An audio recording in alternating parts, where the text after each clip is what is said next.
네, 심원고 윤리와 사상 수업 듣는 학생들 안녕하세요.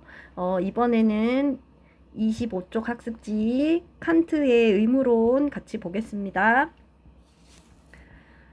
자, 의무론의 입장에 있는 칸트의 윤리사상입니다. 그리고 비교해서 공리주의는 결과론이라고 합니다. 우선 칸트의 의무론을 살펴보고 어떤 면에서 공리주의 결과론과 차이가 있는지를 보겠습니다.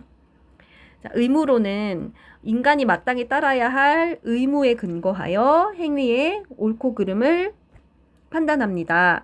그래서 의무론이든 결과론이든 옳고 그름을 판단하는 기준이 무엇인지를 초점에 맞춰서 내용을 확인하시면 됩니다. 의무론에서 옳은 행위의 기준은 의무에 부합하는 행위 또는 의무에 맞는 행위이고, 잘못된 행위는 의무를 위반하는 행위입니다. 더 명확하게 말하면 칸트는 의무에 부합하기만 하면 되는 게 아니라 의무로부터 비롯된 행위가 도덕적인 행위라고 했었는데요. 일반적으로 의무론에서는 의무에 부합하는 행위를 옳은 행위로 본다라고 하면 맞는 말입니다. 그리고 조금 전에 더 명확하게 칸트의 입장에서 의무의식이 동기가 된 행위는, 의무의식이라는 것은 자기 스스로 선의지에서 그 다음에 실천 이성으로부터 비롯된 행위라고 수업 시간에 얘기했었잖아요. 내가 그것이 스스로 옳다고 판단한 행위라는 것이 의무의식이 동기가 된 행위입니다. 자, 이런 행위는 도덕적으로 가치가 있는 행위인가요? 가치 없는 행위인가요? 매우 가치가 있는 행위입니다. 그래서 의무의식이 동기가 된 행위는 도덕적으로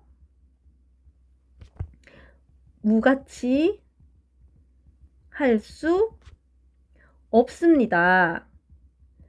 반대로 말하면 도덕적으로 굉장히 가치 있는 일이라는 거죠. 그래서 의무의식이 동기가 된 행위는 항상 옳습니다. 항상 도덕적으로 가치가 있습니다. 이것도 같이 정리해 둘게요.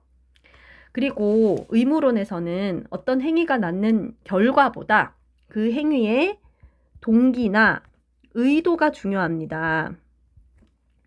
그래서 결과가 많은 사람들에게 도움을 주지 못했거나 원하는 결과가 나오지 않았다고 하더라도 그 행위에 동기가 선하다면 그 행위는 선한 행위라고 볼 수 있다는 겁니다.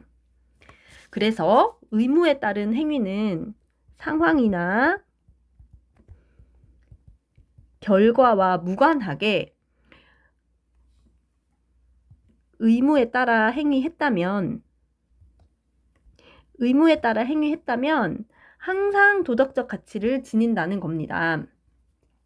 이와 같은 의무론의 입장에서 칸트가 어떻게 구체적으로 사상을 펼쳤는지 살펴보겠습니다.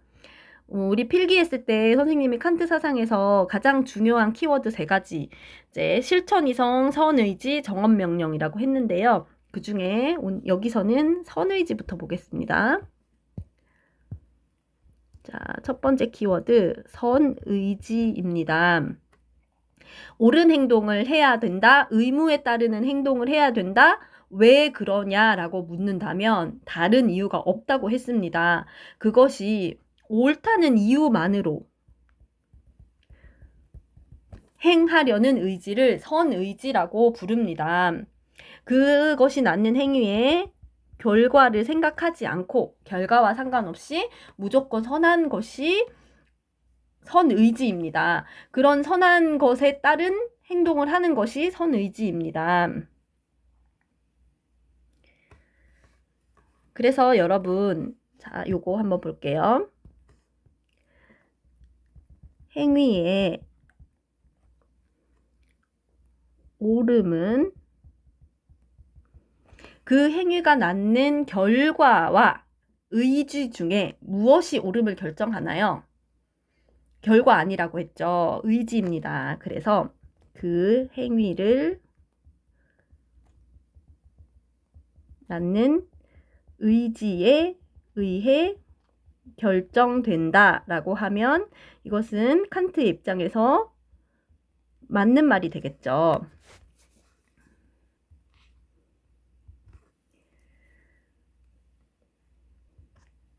자, 그리고 칸트에게서 선의지는 옳다는 이유만으로 무조건 그 행위를 해야 된다라는 의무로 제시된다고 했었는데요. 의무로 제시되는 이유는 인간의 두 가지 특성 중에 그 한 가지인 경향성 때문입니다. 여러분, 우리 필기할 때 칸트는 인간이 자연 법칙의 지배를 받아서 자연적 경향성을 지니기도 하고, 그리고 이성과 선의지를 지니기도 한다고 했잖아요. 그 중에서 우리 인간은 욕구적인 측면인 경향성을 가지고 있어요. 그래서 욕구에 따라서 내가 원하는 대로 하고 싶은 대로 욕구에 휩쓸려서 어떤 행동을 할 수 있고, 그렇기 때문에 옳다는 이유만으로 행하는 선의지를 저절로 따를 수 없는 경우가 생깁니다. 어떤 행동이 선한 행동인지 알지만 내 욕구 때문에 또는 욕심 때문에 우리가 그 선한 행위를 할지 말지 망설이는 경우가 많습니다. 그럴 때 망설이지 말고 그것이 옳다고 생각했으면 무조건 행해라 라고 스스로에게 명령하는 것을 의무라고 했습니다. 그래서 조금 전에 말한 걸 다시 한번 적어볼게요. 인간은 자연 법칙의 지배를 받습니다. 이 자연 법칙의 지배를 받기 때문에 우리가 경향성 욕구를 가진다고 했잖아요. 하지만 이 경향성을 극복하고 옳은 행동을 우리는 할 수 있습니다. 왜냐하면 자유의지를 지니고 있기 때문입니다. 이 자유의지에서 실천의성도 나오고 선의지도 나오죠. 이와 같은 내용을 전제로 깔고 이제 지금 펼쳐지는 얘기를 칸트가 할 수 있는 겁니다. 그래서 칸트의 입장에서 도덕적 가치를 지닌 행위는 선의지에서 비롯된, 그것이 옳다는 이유만으로 행동해야 된다라고 생각하는 선의지에서 비롯된 무조건적으로 행해야 하는 의무에 따른 행위입니다. 그런데 의무에 맞는 행위는 엄밀하게 말하면 칸트 입장에서는 도덕적 가치를 지니지 못한다고 했죠. 왜냐하면 여기서 맞는 의무에 맞는 행위는 타인의 요구에 따른 것도 포함이기 때문입니다. 수업 시간에 이제 학교에서 우리가 학생으로서 규칙을 지키는 것, 그것은 내가 스스로 설정한 규칙이 아닌 경우에 학생으로서 지켜야 하는 행위, 그것은 의무에는 맞는 행위이지만 칸트 입장에서는 도덕적 가치를 지니는 건 아니라고 본 것입니다. 반면에 의무로부터 비롯된 행위, 자, 여기서 키워드는 비롯된이었잖아요. 자, 여기서부터 의무로부터 비롯된다는 것은 스스로 자기 자신에게 실천하라고 명령하였습니다. 자, 이렇게 명령한 게 실천이성이었죠. 실천이성에 따른 행위, 의무로부터 비롯된 행위는 도덕적 가치를 지닙니다. 그리고 여기서 말하는 의무는 나 스스로 나 자신에게 옳다는 이유만으로 명령을 한 거죠. 자, 그것은 도덕 법칙에 대한 자발적 존경심에서 나옵니다. 누군가가 나 스스로가 아닌 누군가가 타인의 혹은 정해진 규칙과 질서에 따라서 이렇게 행하라 라고 정해진 것이 아닌 나 스스로 존경심에 따라서 도덕 법칙 또는 의무를 따르고자 하는 것이 도덕적 가치를 지닌다는 겁니다. 자, 이와 같은 내용이 다 선의지라는 개념에 포함이 돼 있고요. 그리고 연결되는 건데 칸트가 중시한 개념 중에 실천이성입니다. 자, 실천이성은 옳다고 판단했으면, 순수의성으로부터 그 행동이 옳다고 판단했으면 그것을 실천하라고 자기 자신에게 명령하는 거였습니다. 그래서 도덕적인 실천 의지를 결정하는 이성입니다. 자, 이것은 자발적인 것이고, 이걸 통해서 실천 이성을 갖고 있다는 걸 통해서 인간은 자율적 존재임을 확인할 수 있습니다. 바로 위에서 이렇게 얘기한 거랑 연결되는 내용이죠. 그래서 별개의 개념이 아니라 다 연결되고 관련이 있다는 것을 우리가 알 수 있습니다.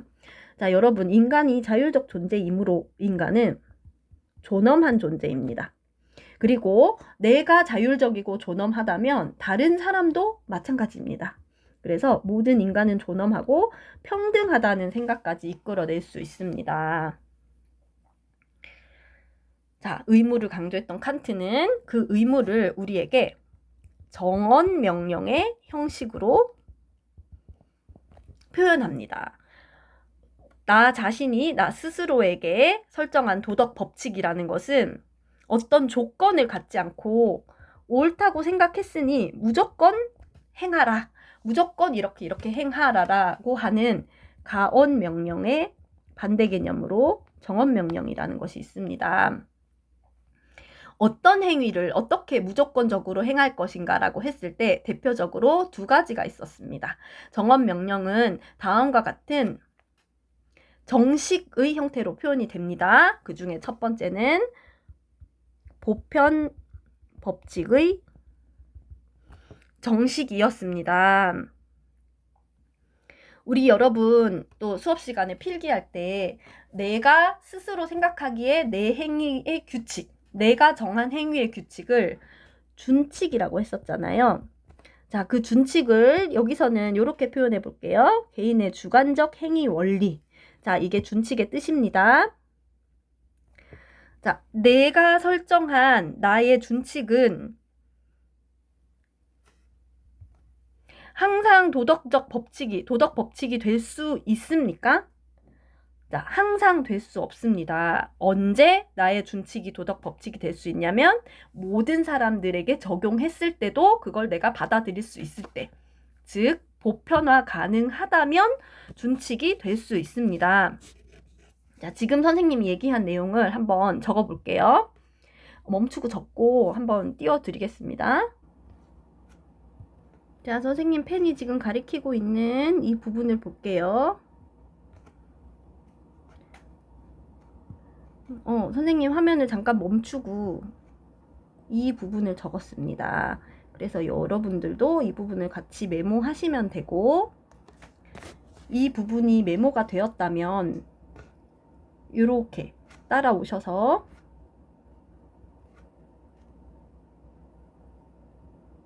여기도 추가로 내용 한번 메모해 볼게요. 그리고 여기 위에 이제 가언 명령 아까 우리 적었잖아요. 이 가언 명령은 정언 명령과 반대 개념이다. 만약 뭐뭐 하다면 뭐뭐 하라 라는 명령이고, 이 가언 명령은 결과를 고려한 명령입니다. 칸트가 봤을 때는 이 가언 명령에 따르면 안 됩니다. 칸트는 무조건적인 명령에 따라야 합니다. 그리고 무조건적인 명령의 첫 번째가 보편 법칙의 정식이었고, 내가 스스로 세운 주관적 행위 원리인 준칙이 보편화 가능할 때 도덕 법칙이 될 수 있다고 얘기했습니다. 자, 그러면은 지금 요거를 보고 지금 적는 문장이 되는 말인지 안 되는 말인지 한번 보세요. 보편화 가능한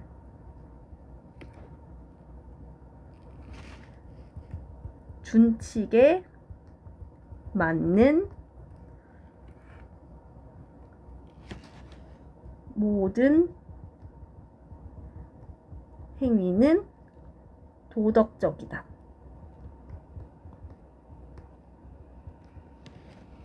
자, 여러분 이 문장은 맞는 말일까요? 틀린 말일까요? 지금까지 설명 들은 걸로 봐서는 맞는 것 같죠? 그렇지만 요거의 정답은 X입니다. 왜냐하면 보편화 가능한 준칙에 맞는 모든 행위는 도덕적이라는 말은 여기에서 맞는을 다시 한번 봐야 됩니다. 우리 앞에서 의무에 맞는 행위는 도덕적 가치를 지니지 않는다고 했죠. 왜냐하면 자발적으로 설정한 게 아닌 경우도 있을 수 있다는 겁니다. 그래서 지금 이 문장에서도 보편화 가능한 준칙에 맞는 행위가 자율적인 판단에서 나온 게 아니라면, 자기 스스로 판단한 것이 아니라면 도덕적인 행위가 아닐 수 있다는 겁니다. 그래서 보편화 가능한 준칙에 맞는 모든 도덕적 행위는 도덕적이다 라는 것은 틀린 말이 됩니다. 칸트 입장에서. 그래서 결론, 준칙이 도덕 법칙이 되려면 보편화 가능해야 되지만 그렇다고 해서 그 준칙에 맞는 모든 행위가 도덕적인 것은 아닙니다. 보편화 가능한 준칙에 맞는 모든 행위에는 내가 자율적으로 판단한 게 아닌 것이 포함될 수 있기 때문입니다. 자, 두 번째, 칸트가 제시한 정언 명령의 형식, 정식, 인간성의 정식입니다.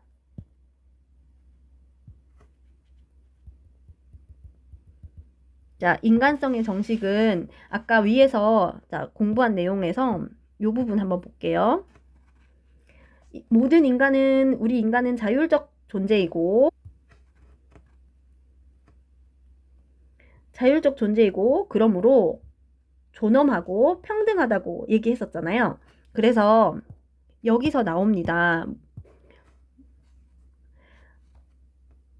나를 비롯한 모든 사람의 인격은 존엄합니다. 평등합니다. 그래서 모든 인간은 존중받아 마땅합니다. 그러므로 나를 비롯한 모든 사람의 인간성을 단순히 수단으로만 대하지 않고 그 자체로 존중하는 걸 목적으로 대한다고 표현했는데요. 목적으로 대해야 하며 모든 사람을 언제나 예외가 없습니다. 그리고 동시에 목적으로 대하도록 행하라 라는 게 인간성의 정식을 가리키는 겁니다. 그래서 목적이라는 개념, 인간의 존엄성과 인격을 중요하게 생각했다는 점을 목적으로 대우하라 라는 워딩으로 표현했다는 점 기억해 줄게요. 자, 이렇게 선의지와 실천이성과 정언명령 개념을 통해서 도덕 법칙으로서의 의무를 칸트가 어떻게 설명했는지를 보았습니다. 그리고 이제는 행복하고 한번 연결 지어 볼게요. 자, 칸트는 도덕은 그 자체로서 존경심에 따라서 행해야 하는 거지 행복을 실현하기 위한 수단이 되어서는 안 된다고 얘기했습니다. 도덕적인 행동을 하는 것은 그것이 옳다는 이유로서만 하는 거지 행복을 실현하기 위해서 도덕적 행동을 해야 하는 게 아니라는 겁니다. 행복은 그 자체로 행복 그 자체가 아니고 도덕은 그 자체로 목적이 되어야 한다는 겁니다. 도덕은 그 자체로 목적이 되어야지 행복 실현의 수단이 되면 안 된다라는 겁니다. 그래서 행복을 목적으로 하지 않고 옳은 행위 그 자체만을 하는 것이 의미가 있는데 도덕적 행동을 했고 도덕 법칙에 따랐고 의무에 따랐습니다. 그렇게 한 것이 하지만 나에게 행복을 가져다 줬다. 그것은 가능합니다. 이것을 이렇게도 표현할게요. 도덕적 의무의 이행과 행복의 실현은 양립 가능합니다. 자, 이 말은 도덕 법칙에 따라 의무에 따라 도덕적 행동을 했는데 그것이 행복을 가져다 주는 경우는 칸트도 인정한다라는 뜻입니다. 자, 여러분 그래서 여기 아래쪽에 메모한 내용을 같이 볼게요. 자, 칸트 입장에서 행복은 의무에서 나온 행위에 의해서만 실현된다? 라고 하는 것은 틀린 말입니다. 왜냐하면 행복을 실현하는 것 자체에 칸트는 관심이 없기 때문입니다. 그래서 행복은 의무에서 나온 행위에 의해서만 실현된다 라고 하는 것은 칸트 입장에서는 할 수 없는 말입니다. 그리고 행복은 욕구를 충족하는 걸 통해서도 실현할 수 있다고 봤거든요, 칸트는.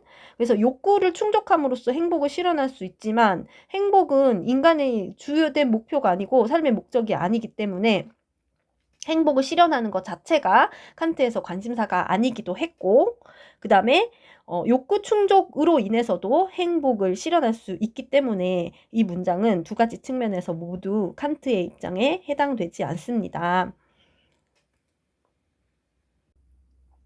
그리고 옆에 빨간색 글씨 보시면 도덕적 의무를 준수한 삶이 도덕 법칙과 의무에 따르는 삶이 행복도 실현하게 해줄 수는 있습니다. 하지만 도덕적 의무를 따르는 삶이 언제나 행복을 보장해 주는 것은 아닙니다.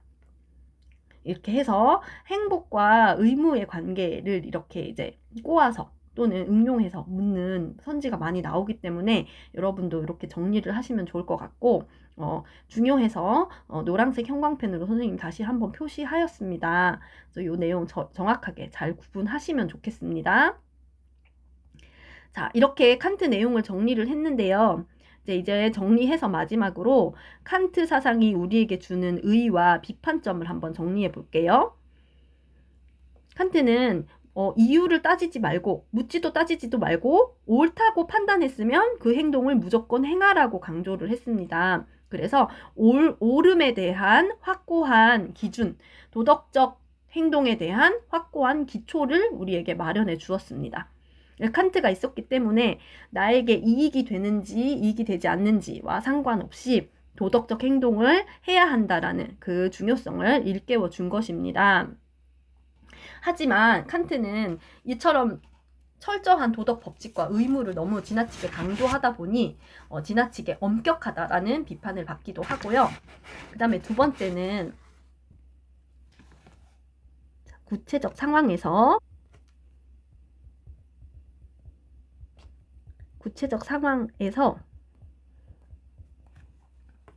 실질적인 도움을 주지 못하는 경우도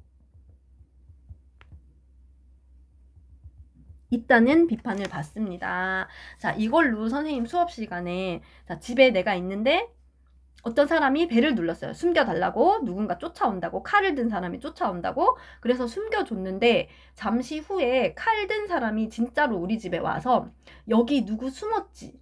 라고 물었을 때 나는 사실대로 말을 해야 되는지 아니면 거짓말을 하고 숨겨준 사람의 생명을 보호해야 될지, 이 같은 상황의 딜레마에서 결정하기가 힘듭니다. 왜냐하면 거짓말을 해서는 안 된다라는 것도 우리의 도덕 법칙이자 의무이고, 생명을 살려야 한다라는 것도 우리의 도덕 법칙이자 의무이기 때문입니다.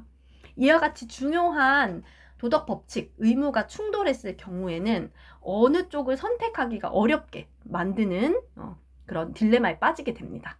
이것이 칸트 사상이 갖고 있는 한계라고 할 수 있습니다.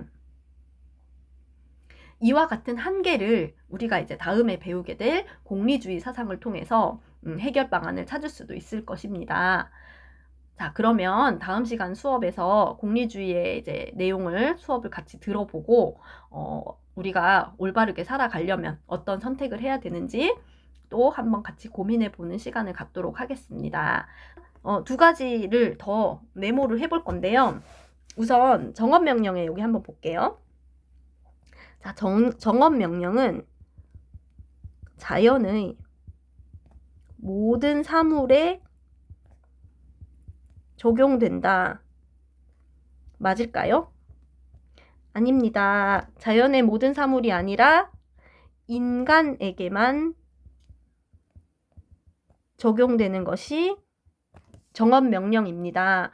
아까 인간은 자연 법칙의 지배를 받는 존재라고 했었잖아요. 하지만 여기서 말하는 정언명령은 오직 인간에게만 적용되는 것입니다. 자, 또 한 가지는 여기 있는 경향성과 관련된 내용인데요. 경향성은 인간이 뭐뭐 하려는 경향, 인간이 원하는 것, 그래서 욕구를 의미하는 거였잖아요. 이 경향성에 관한 내용 한번 확인해 볼게요.